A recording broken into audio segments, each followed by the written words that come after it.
Hello and welcome to Crewe Volkswagen. Today I'll be showing you around this lovely Audi A1 Sportback Black Edition we've currently got for sale, finished in a lovely arrow grey in combination with the black mirrors and the black roof.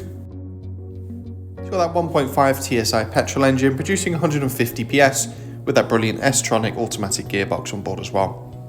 Starting off at the front, you'll benefit from LED headlamps providing fantastic vision in all conditions. We've also got these lovely 18-inch 7-spoke rotor design alloy wheels that finish off the exterior perfectly, with power folding heated wing mirrors and privacy glass from the B pillar backwards.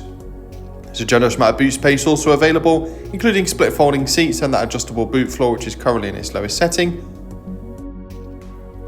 So moving inside, you've got the lovely cloth seats with contrasting white stitching, with isofix points on the outer seats as well, and at the front there's a leather wrapped multifunction steering wheel and a couple of cup holders running down the centre. Just behind the wheel is a full digital display on offer, housing all your vital driving information, alongside digital radio and Bluetooth connectivity.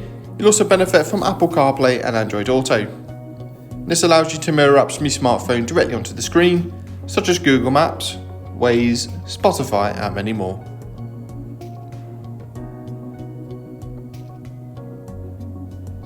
Multiple driver modes also available, including that dynamic setting for a more sporty drive, an efficiency setting as well to help reserve some fuel. You've also got rear parking sensors. And moving a little bit further down the cabin, you've got your manual air conditioning, which is nice and easy to adjust, with a little bit of storage below, including a couple of USB ports so you can charge multiple devices. Thanks very much for watching this video. If you've got any questions on this vehicle or you'd like to arrange a test drive, please don't hesitate to contact our friendly sales team today or visit the link below.